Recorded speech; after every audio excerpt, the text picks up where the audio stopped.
my FL Studio pirating story. Nobody else did that. That's why that video has 720,000 views. I wish it didn't come with my unibrow, but it happened. But brands left and right started hitting me up, and when I got my first check, I thought it was a setup. Like one of my brands I work with all the time, I'm not gonna use their name, but they hit me up and sent me, it was like, we want to pay you this much to talk about our brand. I was like, this is a setup. Like, Image Line sent y'all, huh? I'm about to get in a whole lot of trouble, huh?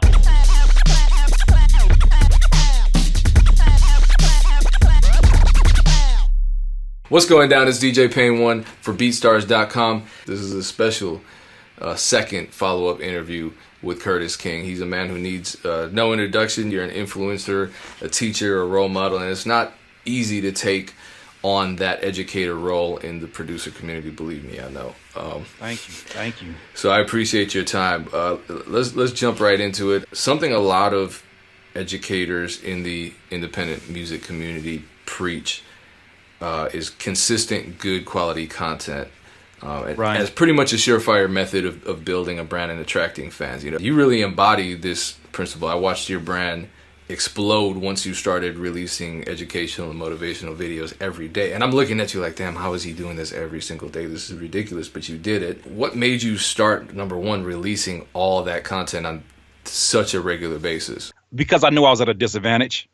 I knew that most producers in this realm found success by doing FL Studio tutorials, kind of the usual stuff. Maybe they're exclusively beat visualizers and whatnot. And I know there's a lane for all that stuff, but the thing I had to search within was what's important to me. And another FL Studio tutorial about 808 sliding, it did nothing for me. It's 1,000 of those right now. How to tune the 808s. There's 1 million of those right now. Okay, but what about how do I make beats when I hate myself? I'm pretty sure there's a lot of people out here who can relate to that topic, but nobody's speaking to it because one, producers basically have been kind of given a stereotype of being, in the bedroom by themselves, working on music in the studio and not really being outside people. We're not really outgoing people. And of course, we continue to see people who break that mold and show you that it is a stereotype. And so I was like, you know what? We need content. Since everybody's keep talking about, we need to talk about mental health. We got to talk about mental health. Well, I said, I'm tired of talking about the necessity to talk about mental health. Let's break it down. Let's get to how do you fight through depression? How do you, what is the difference between depression, anxiety, and maybe just the need to just chill out, relax, get back away from all of the social media and just detox and figure out that maybe your issue, maybe your problem is not somebody else. Maybe it is actually you. And I felt like I came from a space of experience and enough, for lack of a better term, I guess, clout, because I had placements to speak to people in a way where they would respect it. And so I came from there and I said, you know what? I'm at a disadvantage. So not only do I have to deliver content nobody else is delivering that is true to me, but I have to deliver it at a pace that is better than those who are putting out beat visualizers on a regular basis. I need to release those like they release beats. This was my opportunity to work through my own personal issues by being very open. And then also, too, using it as an opportunity to show you, look, here's somebody that has a level of success that is different from yours, who went through a bunch of bull and still came out the other end. There's no excuses for you.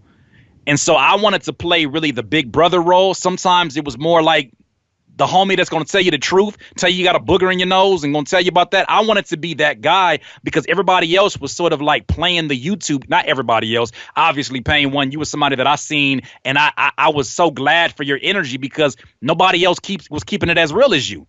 We need you the same way we need a Busy Works Beats or other folks that present something different in the community that represents helping to balance you to become a better man or woman as a producer. And I think that's the bigger picture. So I never felt I just always been an open book. Like I don't anything that you know about me. I'm the type of person that, if I leave a mess in the middle of the street, I stand by it and say, yeah, that was me. I did that. You're not going to tell me before I'll tell you. I did it. It's me. Well, I had that moment, too, where I felt at a disadvantage. I mean, I still feel at a disadvantage, honestly, because I'm not an FL user and I'm not, the most animated personality either. But just the sheer volume that, because I feel like I was one of the first people putting out that type of content on Absolutely. on YouTube. I agree. However, but I took a long break just because I didn't think that was something that I could build my brand off of. But at the same time, you know, I think, and this the same mentality that people were expressing when they told you were way too late in the game. It's the same thing that I hear about every level of the music business or any business. But yeah, it's too late to sell beats online. It's too late to get in the industry. The industry's dead. Internet selling beats on the internet is dead. Everything's dead. You're too late. These folks are not taking into account that every stone has not been turned. Every scenario, like we have a rap star, we have a young rapper that picked up a beat off of Beatstars and decided, this beat kind of gives me a country feel. I'm going to now redo a country song, reimagine it, and then make it a trap song. And I think it has the potential of being one of the #1 hits in the country. Somebody did it. Somebody else might have been like, man, trap beats are dumb. They're dead. And then that person, Lil Nas X, came through and said, that's cool. You do you. I'm going to do me, because all I got to do, I don't need 50% of the market to make a living at that. If you get 50% of the market, you got damn near a monopoly. Nobody's getting that. You only need 1%, 2%. Rest in peace to Nipsey Hussle. I remember doing the stats when Nipsey Hussle put his $100 album and he sold, 1,000 copies? He sold out, yeah, within 24 hours. Within 24 hours, but check this out. If you just check his Twitter following alone, I think at that time he had 177,000 followers. He don't need 10% of them people to buy that to make his 1,000. I think it was something like 0.0. I mean, I'm not a mathematician, but it was like 0.0017% or something like that. That being said, when I saw that, I was like, I get it, Nip. I get it. Like, I didn't know him personally. I met him a few times, but I was like, I get it from a distance as an independent artist and producer. You don't need, like, people are talking as if you don't get 100% of the market, if 100% of producers are not able to do this, then nobody can do it. And that can't be, that's the dumbest thing in the world to me. It's the most naive way to go about it. But I low-key sometimes want to let people believe that, because it's like, cool, less competition. Feel that way. Yeah, you know what? Selling beats online is dead. You go do you. Well, I'm going to just come over here and continue to collect my checks. What are some other changes you made over the last 2 or 3 years that really propelled your brand forward, aside from just putting out content all the time? Turning off the YouTube voice. And everybody knows what I mean when I say the YouTube voice. There's certain people that you listen to them and they sound like a producer car salesman. I couldn't be that guy anymore. I felt like I started making videos playing the YouTube game, putting the clickbait up. And when I started feeling like I'm giving people more brownie than I am vitamin, instead of putting the vitamin inside the brownie, I felt like I needed to change. So one of the shifts I made was when I recognized that, and I said, if I was watching this video, could I really have a change in somebody's life? And when the answer was yes, but it has a limitation, I had to go deeper. That's when I started offering one-on-one consultations. Right. And so then I had an opportunity now to sit face to face as we're sitting right now, talk to a producer and say, the answer to your problem is not more FL Studio techniques. You're not happy with life. Why? Because you validate other people's opinions with more value than your own opinion of your own music. You let them validate. You let them give you strength. You let them you're so concerned with them. You've never asked the question, do I like my own music? And that's such a problem that is so deeper seated than just, you can get 1,000 tutorials. That ain't gonna make you a better human being.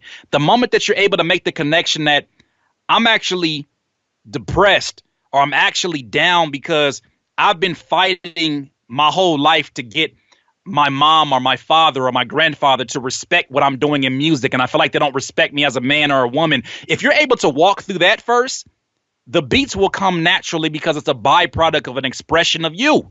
It's a byproduct. And so I think a lot of producers get it wrong by trying to reverse engineer their careers by trying to tell you how to talk, tell you what's important, tell me what's important. But it's like, no, partner, I got mines together. That's why you're watching me. I'm not checking for you. But they come and they become, the YouTube philosophers and all that stuff. And I'm like, that was part of the reason too. Like, I was like, you know what? I got to get my ass off of here. Excuse my language. I got to get myself away from here, and I got to start to create my own. And so slowly but surely, I started to align with people that really, really helped me get into that mindset and realize that this is not forever, man. At some point in time, you got to make a decision of when it's right to make a change. And so seeds got planted, but seeds take time to grow. And at some point, they started to grow and it started to say, you know what? You're not, this is not the space for you, right? Because being with YouTube, you and I both know there's a lot more at the surface than just hateful comments and trolling. There's a lot more that goes into it to put that work in. And the fact that people are giving you their time, forget my money, my time I cannot get back. And so that being said, like you make those subtle shifts that end up making a dramatic change in your life. And I'm here for those all day. Let me pick up on YouTube then. So something that really struck me about YouTube, and it took me some time to realize it, but it's right there in front of my face, has to do with data ownership. Mm-hmm. So basically, as I speak right now, I'm inching towards 100,000 subscribers. Hopefully, I can. Congratulations, by the way, man. Well, thank you. I'm at like 70 something, but all this stuff was right, looking me dead in the face, and it's that if YouTube shut down next week, I would have no way to reach my tens of thousands of subscribers because YouTube doesn't allow me to own that data. They don't allow me to own those email addresses. They don't even show me those email addresses or phone numbers. Whereas, so on Beatstars, for example, every sale is tracked, and I can actually go in and export all of those data and break it down with names and email addresses, and I can actually use that data and transfer it to other platforms. With regard to data ownership, what's some advice you can give creators? Because I know that's a big part of you moving away from third-party platforms. I learned this lesson from MySpace, man. MySpace taught us a valuable lesson. Shout out to Tom. That we do not own these spaces, that we are renting these spaces. And although we have these beautiful platforms, like I'm not mad at YouTube. I'm not mad at YouTube for changing. They got a lot of community guidelines that are changing. They're changing their identity because they're starting to level up.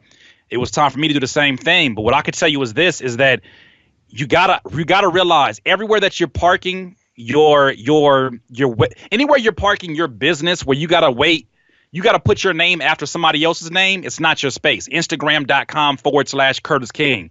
YouTube.com/Curtis King. That's not my space. It's not my property. And so when you realize that you're renting space here, you always have an exit plan in the back of your mind because you know that at the end of the day, probably the most valuable asset that you have are people's emails. And so I started asking a question too. This is a question every artist or producer that is watching should ask. Why is it that social medias don't have an email integration system like how Beatstars has it, to where you can connect it to your MailChimp, you can connect it to, your Get Response, whatever that you have. They have these apps for a reason because they want you to stay in touch with your customers. These social media say things like, we want you to stay connected. Yes, they want you to stay connected, but is it on their terms or your terms? Because all I'm saying is this. I'm not mad at a Facebook at all. They got to do their business. But if I have a skill set of collecting people and bringing them to this space called my page, and I've displayed this enough to where now you can put ads in front of it and it's profitable, why is it such a challenge for me to be in front of this audience that I collected? Why do I have to pay to get past 10% of my audience?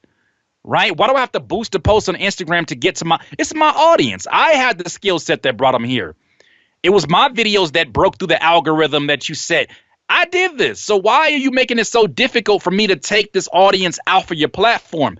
Maybe because you don't want me to be off of your platform. So then I tell all producers, utilize them. Use them to the best of your ability. Use ads, but do not park yourself there. Know there's going to always have to be a necessity for a backup plan and for a general home to send people to, right? Everybody should have their own URLs in addition to everything else that they have going. I think that's important because anything can happen, right? Okay, so I want to touch on that too, but we spoke about the customer data export feature of Beatstars, which I love. That actually, once I really figured out I could even do that, right? This is me admitting that I didn't fully know all the features of the platform that I use every day. That opened up a lot of options for me as a marketer. Sure. I mean, email marketing, custom audiences, all types of stuff. You just dump that data in and use it to your heart's content. That's like gold in our business. But that's a feature of Beatstars. We got to address the elephant in the room. Why did you make the switch to Beatstars? You just gonna spring that on me? That's just gonna be there. That's how you feeling? This is what my notes look like. So Whatever It's all happens, good. happens. As I told, because the first person I heard from when I made that decision was obviously the owner of the company that I used to sell my beats on, and that's an obvious conversation. And I told him it was nothing personal. It's just that I felt like as my business evolved, there were certain features that were there on Beatstars that I had my eye on, and I really wasn't ready because I'm a creature that doesn't like change. I don't like dramatic changes unless it's absolutely necessary. That's one of my weaknesses sometimes. And so I started doing research. And actually, when I started doing my Beats episodes, I started to see like the flow of the pro page. I started to see like how the Beatstars loaded up, how fast these pages loaded up. And these are metrics that are in any businessman or woman understands how important these metrics are. How fast your Beatstore loads up has a dramatic effect on whether or not you're going to make that sale of those visitors coming to your website. Right? That's not to say the other one was slow, but this one was faster. And so I looked at that. Then I had a YouTube where I started buying a bunch of beats from the producers in my community. Just really, I saw you guys did that. And I was like, that's so dope. I want to extend the same thing and keep it going. Once again, I'm starting to see traces of, I liked it, the fact that they have a strong community that's all about taking care of everybody that's here. I think that's dope. Even the whole like giving people their plaques along the way for having a certain threshold. Seeing that even exists, to me, that's a company going above and beyond. And I feel like I'm always somebody that's trying to push. How can I get more value? How can I get more value? I saw that with Beatstars, and so I was buying beats online, and everybody was using different websites, and the competitors of Beatstars, a lot of them made the buying process extremely difficult for me to buy and not even difficult, just tedious. It was extra steps. And so I was like, damn, are my customers going through that? And obviously that's like, I mean, I feel embarrassed about saying that because every businessman, businesswoman, producer-nor, as I call them, you should be testing out your product. That's business 101. And so I started looking at it and I was like, man, there's an extra step before people actually go and check out the PayPal, right? They got to do this. They got to do. And I literally had bought 5 beats from 5 different producers before I bought 1 beat from another of the competitors. And I saw that and I was like, no. Faster load time. You got a stronger community and it's easier of a buying process. It's at least worth a try. So I opened up an account. I was making sales every other day without doing any kind of external ad promotion. Why? Off of the strength of your repost feature, off of the strength of the playlist feature. When something's good, it's just good, man. Like it's outstanding. It goes above and beyond. And not even a week later, y'all have me on the phone asking my opinion of, is there ways that things can be kind of improved? It goes above and beyond. So speaking of another venture, this is another elephant in the room, but this elephant is wearing denim. Justin Timberlake, Levi. I see what you did there. Uh-huh. They had some, I try. They had some kind of partnership, endorsement situation. And you provided the soundtrack to that. Yeah, man. So I can't speak into great length because it's obviously I said NWA, the NDAs. I wish they would make me sign an NWA. That'd be hilarious. But the non-disclosure agreement, I can't talk too much detail. All I can say is, as beautiful of an experience as that was, it reminded me that even that's not the world for me. Like the industry is just not the world for me. It's just that certain things are done in a way in which you have to be okay feeling like somebody else is telling you when and where to do things. Don't get me wrong. I'm so thankful for it. That was probably one of the biggest placements in my career. So that's a hell of a placement to say, all right, I bid you farewell. I'm out of here. But beautiful opportunity, even having JT show support on it and him telling through his people's like how much he loved the music of the track. And that's dope. Like those are some of the names that represent like another level in this industry, and it's super dope. But like I said, it goes back to the narrative we've been talking about, which is taking back ownership of what it is that you have. But all in all, man, great opportunity. Shout out to my brother Murs for even aligning it up for me and putting it on my radar. But it's one of them things where it's humbling. You're thankful for it, but it's also a reminder that you got more work to do. Okay, so Merge made that happen. It wasn't, you didn't go through a sync house. You didn't go through a publisher. Paying one, I don't look for none of that. I don't go looking for none of it. When I tell you, like, I'm all in on the other side, man, I don't go look. The last 6 years of placements, I've not made one phone call. Not because I'm cocky, but because when I feel like the moment that producers realize their power, when they go away from something, they start realizing that power turns into a gravitational pull, and the industry reacts to people that got movement. No matter where it's at, eyes are always on what you're doing. So producers, when you get into a space where you're like, I don't feel like I'm valued here. Everybody keeps trampling on me. Well, you got to go find somewhere to go build up your value. That may be on Beatstars. That may mean, you know what? I'm gonna put my head down. I'm gonna grind this out. I'm gonna rise above the ranks in here. And then when the next little Nas X comes and starts looking for beats, and you just happen to be the right place, the right aesthetic, that's another way to go about this industry. You don't have to go like the traditional way of having to be in a studio, and like it's so many opportunities. Like I didn't even know Beatstars had the feature of being able to submit for placement through the platform. That's nuts. I wish it was that easy back in my day when I first started producing. And back to your quote: leaders anticipate, losers react. Losers react. Mm-hmm. Okay, so in terms of what you anticipate in this music industry, where do you see the music business landscape for producers changing or evolving, or whatever word you want to choose, over the next 5 years? I think before we see an evolution in terms of the respective producers, I think what's going to happen is that the quote unquote industry producers and the internet producers are going to switch roles for a second. Right? They're going to switch roles. I think it's going to be a lot more. It's already happening. Industry producers are going to come on this side. They're going to start becoming the new YouTubers, and people are going to see a different level of value, because now these are people who've worked with, like, you know, people who are formidable names within the industry. And then the industry is going to look at these internet producers as new talent, as new energy. They're not the old guard. It's a new change. I think that's going to happen for a little bit. And I think both of them are going to end up unhappy. Then there's going to be a middle ground where folks are going to kind of, you know, migrate back and forth, or it's going to go somewhere else entirely. But, you know, I think all in all, you'll be okay, producers out there. You'll be okay if you start to follow with the compass of what makes you happy, rather than what's going to give me more clout. Clout is going to leave you in a depressing place. Clout seems like that's what everybody's after. Man, if you ain't got no clout, you don't got no power, and it couldn't be further from the truth.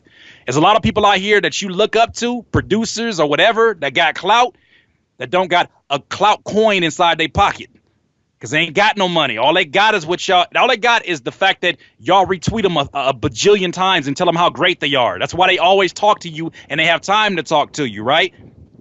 I ain't naming no names, but Pay One knows that energy I'm talking about. Folks, I talk to a lot of people. But no, it's the difference between educating people as you do and just getting on there and shooting the stuff. There's some folks who get on there and literally they just spend their time wasting other people's times with stuff that has nothing. They're just trolling.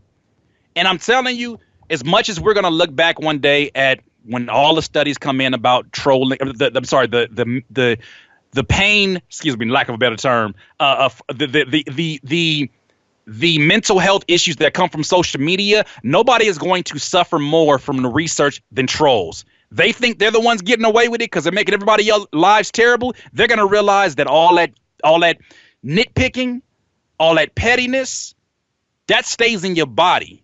That's how people in good health die of heart attacks and stress, because you're carrying that on you. You are literally going around trying to make terrible lives out of everybody else's lives. That has to have a physical effect on your body. That's something different. But I think that's really where I see the industry's going. But no, Payne, I wouldn't get on you, brother. No, it's true. Funny because you'll text me and be like, Curtis, man, you can't be responding back to these trolls. And I'll be like, all right. But then I'll be like, hey, wait a minute. Yeah, no, I need someone to send me those texts too sometimes. But definitely, I mean, I find that, and no, seriously, feel free.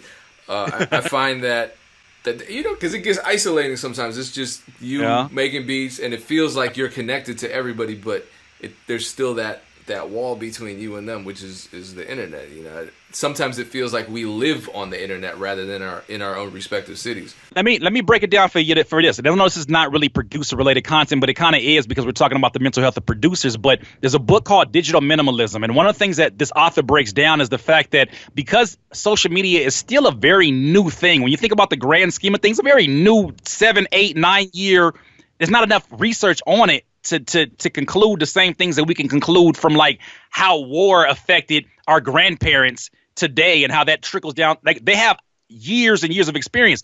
We don't have all that research. So that being said, our brains are literally still evolving to adjust to social media. So that being said, this book talks about how our brains has not developed whatever muscle that is that can decipher between your mom saying, I love my producer's son, you're so amazing, and then the person that says, you suck and your mom is stupid too.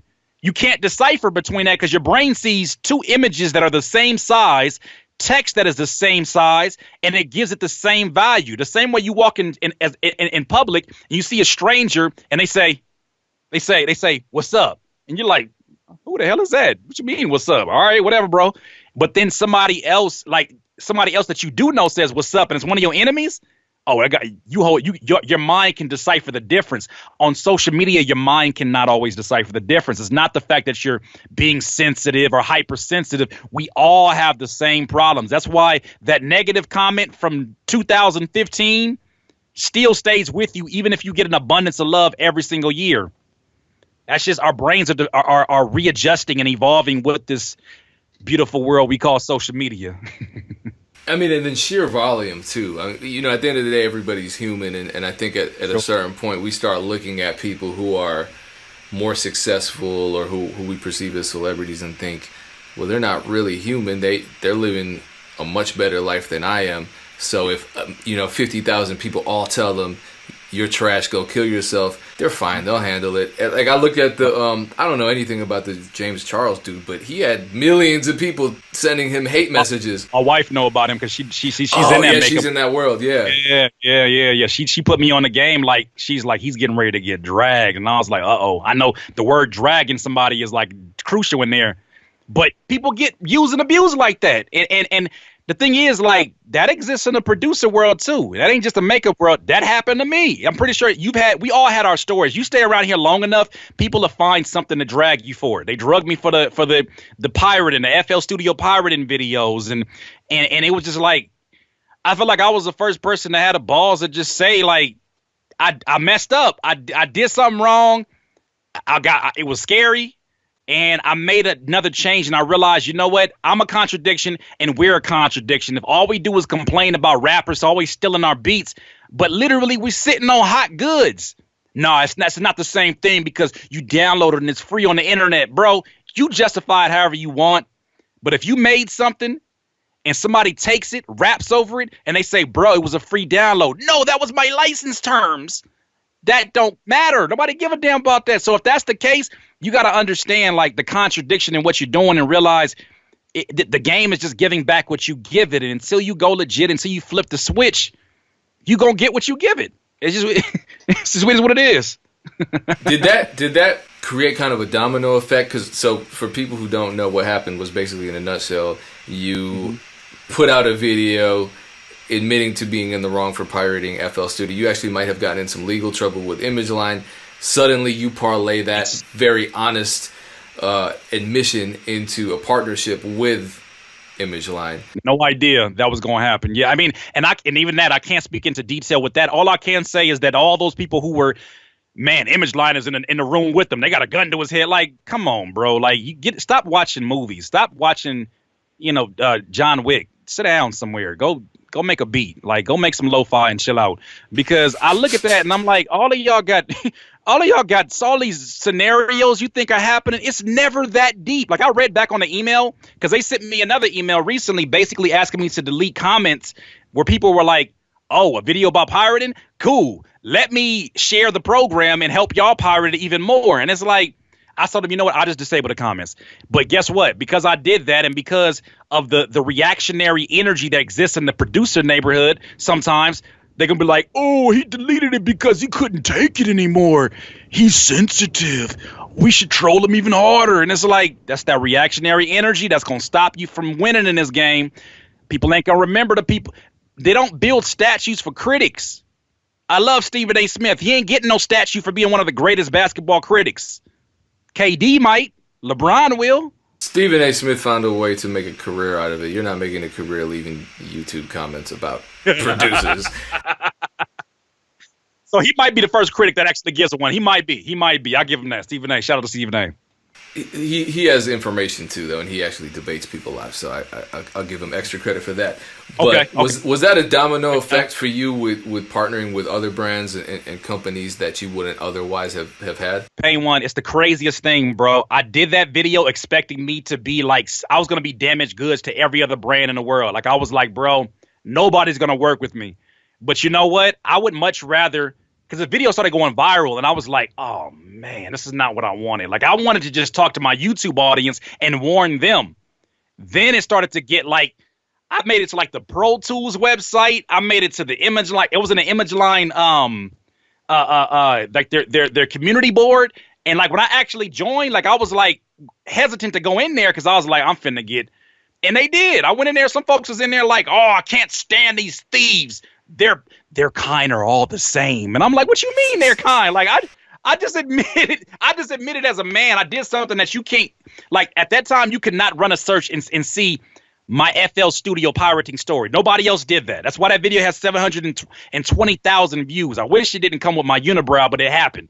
But 700,000 views. And I'm like, fam, I am the most famous for being honest. And I still got dragged. And so, cool. That's cool. I'll take that. But the domino effect, Payne, I forget the actual numbers. I made a video about it. But like, if you see the jump in income from the 6 months before I did that video to the 6 months after, and how much of that was attributed to actual brands that said, look, brand to consumer, we respect your decision to do that. Matter of fact, because of your reach being so big and your influence being so, because they saw it. People started going legit. People started going and buying. They're like, I'm going to follow your way. Everybody wasn't being a jerk. Some people were like, I believe in that. I see what you're saying. There's a contradiction. I want to fix that. And so they did it. But brands left and right started hitting me up. And when I got my first check, I thought it was a setup.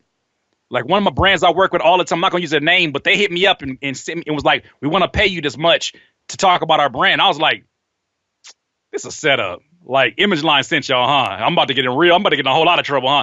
And no, it just kept happening. And the thing is, more opportunity came. And I'm not saying that you should pirate and then turn around and admit it to get these brand deals. I didn't care about the brand deals. At that point, it was more important for me to reverse my karma because I was making the best music ever after I got rid of it. I deleted all my drum packs. I deleted, even beyond just my music stuff, all of my video editing, all of my photo editing software. I got rid of all that and started. And I said, if I want the grind to be right, I got to flip the switch. I got to do it right. I got to flip this whole thing around. If I don't do that, it's no excuse why my career doesn't go the way I want it to, except for, my own wrongdoing. So I had to get out of that endless loop. And when I did that, man, my life honestly did change. And now, like, today is living proof, man. We've elevated it.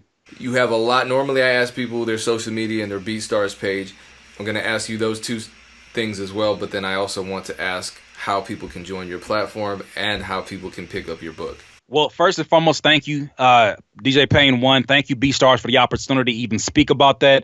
The first and foremost, social media is at Curtis King with 2 S's.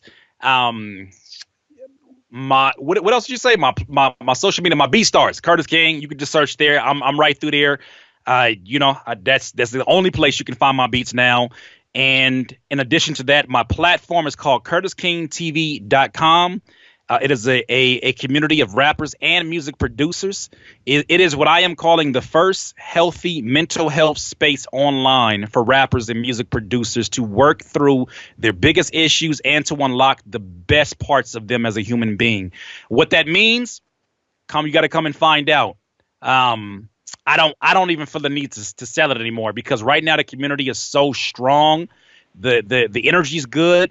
And I just tell you this, if you come in there with that, what do you call that? Is it like SpongeBob text when you be clowning some of these trolls, Payne One? I love that thing. I don't know why. SpongeBob chicken text. All of y'all that don't come in here because I will shove that $20 so fast back in your pocket and give you a boot and ass. We here for people that want to be something more than just trolling. We want something more in life. So we have a very strict policy in which I got people in there that's like an army, man. They'll kick you out.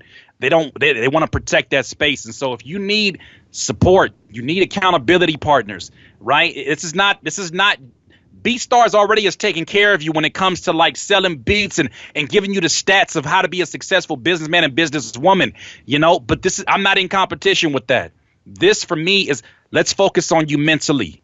Let's make that the centerpiece. And of course, some technical stuff, but really that's the centerpiece. And so it's the private community plus all of my courses. You can't buy my courses anymore. You can't buy my drum kits. You can only come in here and get them for free once you sign up for the membership website. That's that. But outside of that, man, that's all I'm at. CurtisKingTV.com. I'm not anywhere else except for Beatstars. Yeah, that's it. Hey, once again, thank you. Seriously, my energy was here after talking to you. Now it's back way up here. It makes me want to do great things talking to you. So I'm afraid of what's going to happen if we actually do a podcast. But once again, thanks for sharing your experiences. Thanks for taking your time and doing this. And I'll check back in with you soon.